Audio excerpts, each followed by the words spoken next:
ভক্ত এমন নয় জানো যে এখন সুখে আছি ব্যাস এখন ভগবানকে স্মরণ করি, বা এখন খুব দুঃখ, এই দুঃখ থেকে পরিত্রাণ পেতে হবে তাই ভগবানকে স্মরণ করি না।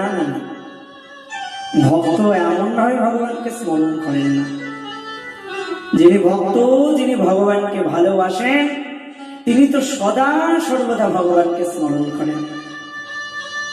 গৃহে বা বনেতে থাকে সদা গৌর বলে ডাকে, নরোত্তম মাগে তার সঙ্গ।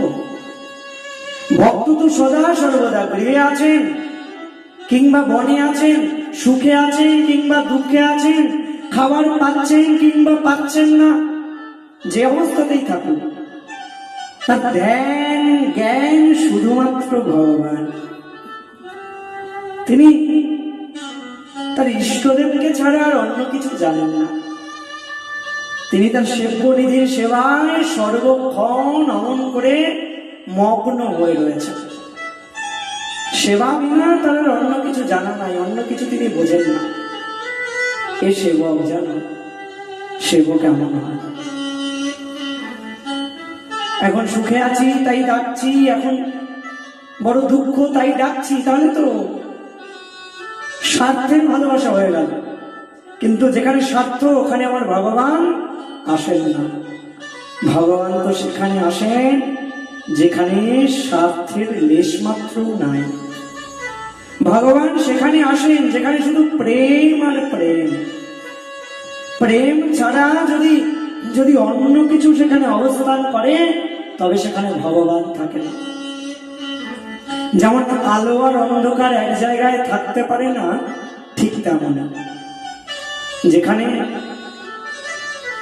যেখানে অন্য কিছু থাকে, যেখানে স্বার্থ থাকে, যেখানে লোভ থাকে, যেখানে ক্রোধ থাকে, যেখানে অহংকার থাকে, সেখানে কখনো প্রেম থাকতে পারে না। আর যেখানে প্রেম নাই সেখানে আমার ভগবান আসেন না। তাই ভক্তের মধ্যে ওই রকম কোনো ব্যাপারই নাই যে এখন সুখে আছি বা এখন দুঃখে আছি, না। সদা সর্বদা তিনি নাম করতে থাকেন। কখনো তো সাধকের এমন দশা হয় সাধক নিজে জানেন না, হঠাৎ করে ঘুম ভেঙেছে, দেখছে সাধকের জিহ্বা অনবরত হরিনাম করছে। আরে আমি তো করছি না, আমি তো ঘুমিয়েছিলাম। আসলে তার অভ্যাস হয়ে গেছে। অভ্যাসের দাস আমরা।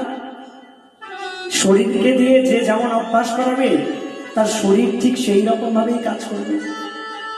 যে প্রতিদিন অত পরিশ্রম করছে সে কত পরিশ্রম করতে পারে, কিন্তু যে কোনোদিন পরিশ্রম করে না তাকে দিয়ে হঠাৎ যদি পরিশ্রম করানো হয় তবে সে অসুস্থ হয়ে পড়বে, কারণ তার অভ্যাস নাই।